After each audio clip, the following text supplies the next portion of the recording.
सोनपुर गाँव राम नामक गोटे लोकटे रहुथिला।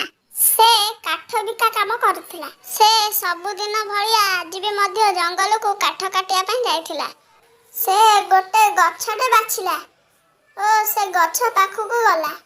गछ पाखକୁ जाई सारी से ता खंडारे गछକୁ हाणिबा ପାଇଁ लागिला।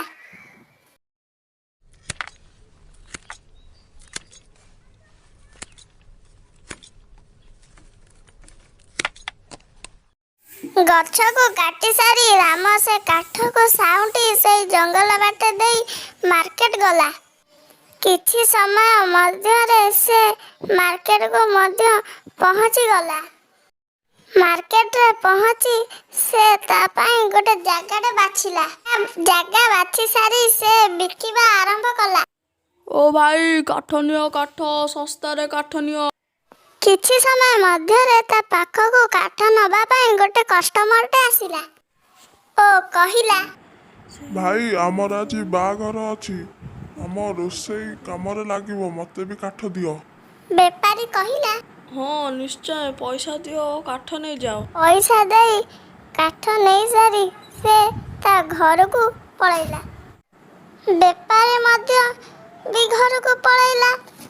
जंगल रास्ता देई जाऊ जाऊ राम कहिला, जा हो आज ये पैसा रे मु मोर रातिर खाइबा खाई पारिबी। से पैसा रे ता पेट बसे ओ राति खाद्य मध्य से पैसा रे खाए। से सबुदिन बड़ी आज भी मध्य मार्केट को काठ नहीं काठ बिकिया ପାଇଁ जाइथिला।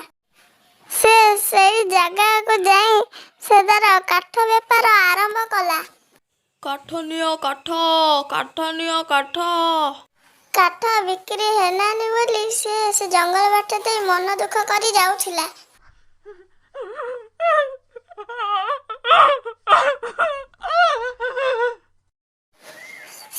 से कांद आवाज सुनी रही गला और से कुओ को झांकी की देखिला।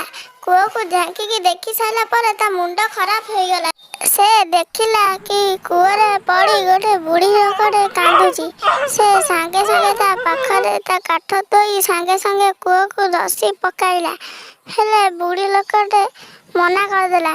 बुढ़ी लोक कहिला, ओ सखाळ हेला को खरारे मो देह जळी जाउची, तू मते ढांकी दे।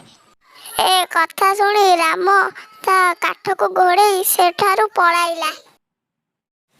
किछि समय पर एडी वर्षा हबाउ लागिला। घड़घड़ी से एक बाड़ी पाइला। से बाड़ी मनस्कामना पूर्ण कर बाड़ी थिला। से बाड़ी ପାଇଁ ता सब मनस्कामना पूर्ण कला। कथारे अछि जे परर भल करे निजरे भी भल हुए। खाली कार्टून देखि पढ़ले कि चैनल को लाइक और सब्सक्राइब करंतु। बाय।